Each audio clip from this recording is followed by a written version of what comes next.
What's good, YouTube, man? It's your boy Sin. Shows me back with another video, man. Today we're gonna be reacting to some gun safety video, man. Universal firearm safety rules, man. Make sure you like, comment, subscribe, turn on that bell. Hope you're having a safe and blessed Sunday, man. Today is what, June 16th, and it's Father's Day, man. So for those of y'all that have y'all fathers, man, make sure y'all y'all spend some time with y'all pops. You feel me? And yeah, that's really all I gotta say, man. Let's get right into it.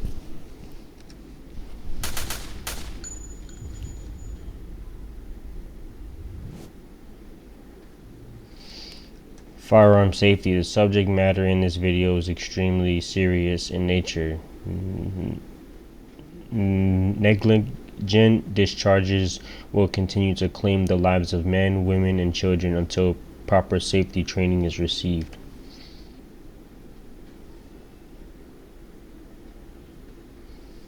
The intensity of the speaker in this video underscores the importance of the subject matter covered and arises out of personally witnessing years of safety violations which have endangered his life and the lives of others.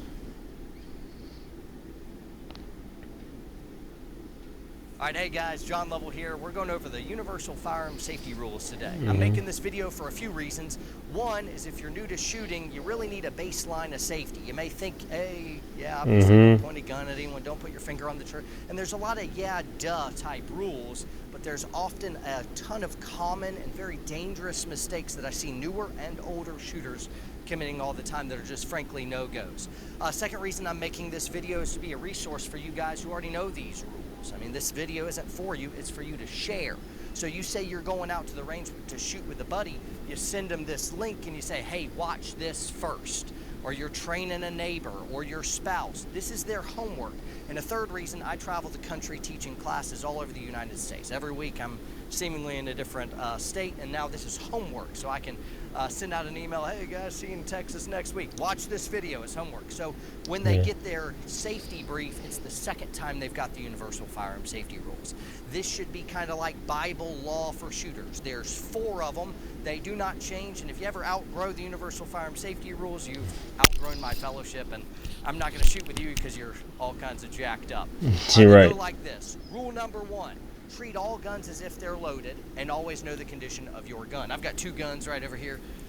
Ignore my script here, and this right here is an airsoft gun. You see the little orange knob here? Yo, and quick tip to y'all, bro, even if it's an airsoft, still treat it like the airsofts without the orange tip, still treat them like as if they real guns, because like even though they not gonna really like you get hit in the arm with a BB gun, it's not gonna do any damage to you, probably just sting, but like still treat it as if like it's a real gun, even though it's not, because like you can misclick that the trigger and the pellet hit somebody in the eye, and then now they dead because yeah, because like you didn't know trigger safety, because like you can fire that shit and still break something, so be careful. This one right here is a real gun. We'll talk about clearing procedures in just a moment, but as I'm just kind of hanging out, this is my downrange area here. I'm not pointing at anyone else, and I'm gonna the reason why I use a fake gun for this is so that I can do goofy stuff, like I can show you how muzzling yourself. I would never do that with a real gun. This is not right. This is a training tool. The point of it is that I can do some of those things that you would be unacceptable with a real gun. Right? Yeah. Very good.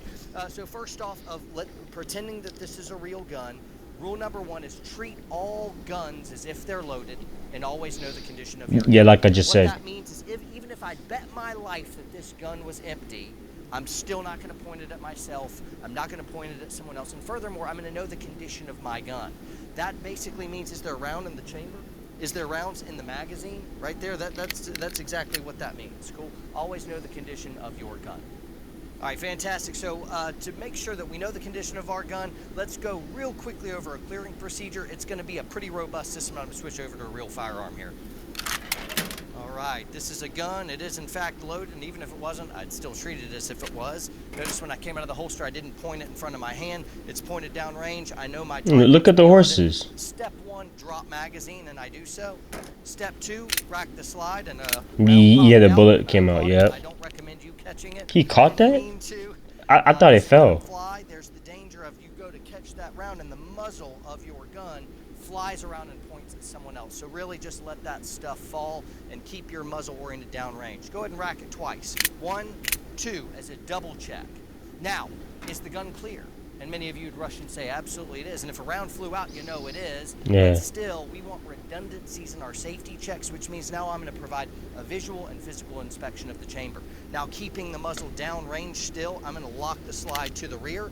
And now I will inspect inside the barrel and down in the mag well, look away, and then I'll do it again. And I can even physically touch so I know that the barrel is empty. See in there? Yeah, there's nothing in there. Inside the barrel, it is empty.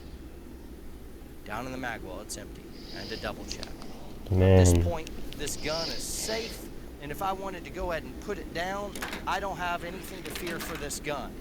When I come up and I'm conducting classes or anything, and I see a gun out on a table, out of a holster with a slide lock to the rear, that's no big issue for me. But if I walked up to a table and I saw a gun like this, just chilling there, out of a holster with a slide forward, I will lose my mind. And I don't lose my mind very often in classes, but that'd be a very unsafe thing. Hey bro, can you holster that please? Holsters or the slides need to be to the rear. So yeah, come back. You're in a class or you're on a range and you wanted to go out and clear this gun. You're talking with some guys, like, hey, hold on just a moment. Let me clear my gun. You move up to the firing line. You go ahead and come out, drop magazine, cycle twice, lock to the rear, inspect, look away, inspect. Go ahead and get in there. And you know it's clear. And even afterwards, with the slide lock to the rear, I'm going to try not to point it at anyone. And now I can drive it around, and there we go. That's my clearing procedures. Got it? So that was a real quick way to go about it. Step 1, drop magazine. Step 2, rack. Step 3, lock to the rear, visually, physically inspect the chamber, and you're good to go. What can happen is you can have something like a broken extractor. So even when you rack the slide, it doesn't actually pull around out of the chamber, so that's why we have those visual physical checks. Number 2, keep your finger off the trigger until the sights are aligned and the decision to shoot has been made. What I recommend with folks is if you looked at the side of the gun, just like so, it should look like you're an amputee. It looks like you have 3 fingers and a thumb. My other finger is way up here on the slide. It is unacceptable to have your finger down here. That's a no-go. To me, I'll scream at you for having your finger on the trigger, and you'll say, my finger wasn't on the trigger. I'm like, to me, this is about the same thing. What happens is as soon as you get distracted doing a course of fire, running and gunning, your finger will naturally look for a resting place. And so if I see a finger that rests naturally right here, it's just a matter of time before I catch you and I see that fold around the trigger, and that's not okay. Keep your finger off the trigger until the sights are aligned and the decision to shoot has been made. Got it? All right, let's switch to a fake gun for this next piece. Got it. Here's our handy dandy airsoft gun. Rule number 3 is never point a firearm at anything you don't intend to destroy. This is called lasering, it's pointing, it's flagging, it's muzzling. It's flagging. that the muzzle crosses in front of flesh, whether it's your hand, your foot, or somebody else. Anything you don't intend to destroy, don't point a gun at it. Finger off the trigger, don't point a gun at it, and you can't have any accidents. Good day. Let me show you, because at this point you're being like, yeah, duh, I wouldn't do that. And then people immediately go out to the range and break this rule. Drives me crazy. I'm going to break this rule in front of you a couple of times, and I want you to see all the little safety infractions. So consider this a little bit of a pop quiz. Now, I'm going to pretend and simulate this. This is a holster. I would never do this with a real gun, but I need something to put it in right here. So I'm going to pretend that this is a safe holster. Got it? Everyone making believe with me? Yeah. Good deal. Again, gotcha. Would never, ever do that with a holster, with a real gun. This needs a holster that affords trigger guard protection. Tell me if you see me do anything wrong, and I'm going to pretend that this is my downrange area. Here we go. Bang, bang, bang, bang, bang. Bang, bang, bang.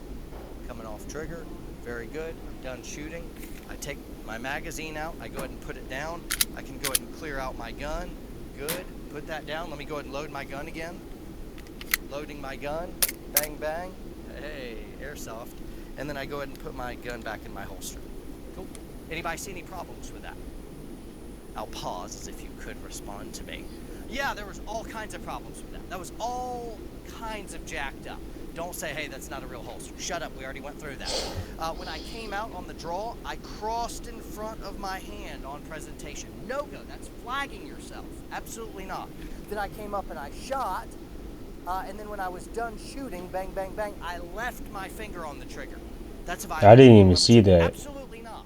Like, 'cause it happened so When I took fast. the magazine out, I reached in front of the muzzle. Absolutely not. Put the gun down, picked it My back up, slow and then reached ass. in front of the muzzle again. Loaded, pop, pop, pop. Then left my finger on the trigger again. Then I held where my holster would be and crossed my hand again with the muzzle. All those safety rules. I see this kind of junk all the time. Makes me dive for cover when I go to public ranges. I just don't like doing it. Here's another one. Somebody comes out and they're like, all right, let me go ahead and clear this out. And they're on a line, a range line. And then they go to lock slide to the rear and they point the gun down the line at everybody else. No go. So all these are just how You're pointing down range. know the rules. They know them. They'll repeat them too. They're like bored during my safety brief. And then they immediately go and do this amateur stuff. Don't do it, guys. Rule number one, treat all guns as if they're loaded and always know the position of your gun. Rule number two, keep your finger off the trigger until the sights or line decision to shoot has been made. 3, never point a gun at anything you don't intend to destroy. And rule number 4, know your target. What's beyond it, in front of it, to the left and the right. of it. Here's the thing, guys. You're responsible for every single round until it stops moving. Got it? Yeah, every round until the gun is just, there's no more bullets in that thing. That means if you miss your target, it travels 2 miles away, hits some little girl playing on a playground, that's your fault. That's involuntary manslaughter. Yeah. If you're in an actual shooting and you miss somebody, or it goes through somebody and hits somebody else, guess what? That's your fault. You're responsible for every round until it stops moving. You shoot a gun accidentally in a house, negligently in a house, goes through a wall, and hits somebody on the other side. That's your fault. You're responsible for every round. That's true. Stop. So you got to know your target. What's beyond so you gotta know, cause like me, I live in an apartment right now, so I'm thinking twice about getting me a firearm. But well, I mean, I am gonna get one, but I don't want it, like, if I'm defending my home or my family, I don't want the bullets to go hit the neighbors across from me, because like it's so close. Like the the apartments are just so clamped together, so it's like there really is no space to really do anything, because I live upstairs, so I don't know how it's gonna yeah, I don't want to be defending my house and then some fucking bullet hits somebody across the neighbors. I'll probably go to jail for that. Beyond it, to the left, to the right of it, and in front. Guys, those are your universal firearm safety rules. It's meant for you to share with other newer shooters. For the newer shooters out there, welcome to Firearms. If you know the safe ways to conduct this, guess what? We just don't have negligent things happen. We don't have accidents. There's a really safe way that we can learn how to defend our communities, and that's what the Warrior Poet Society is all about. We're about making safer communities. We love people, so we desire to be better protectors, and to that end, we need to train, and we would need to do so safely. So welcome to Firearms, welcome to Warrior Poet Society, and we'll see you next time. Man, so this video was to help the people that didn't know nothing about guns. I mean, I've been knowing gun safety for like a while now. Like I got my hands on my first BB gun at like 10, 11 years old. But I didn't know about gun safety. I was just so itching to always shoot that thing. But now I'm older and I'm into real guns, so now I have to actually be, like, prepared for the real world, because these things are not toys. Like, real guns are not toys, you feel me? So make sure y'all like, comment, subscribe, turn that bell, man. Hope you have a safe and blessed Sunday, man. And I'm out, man. Peace.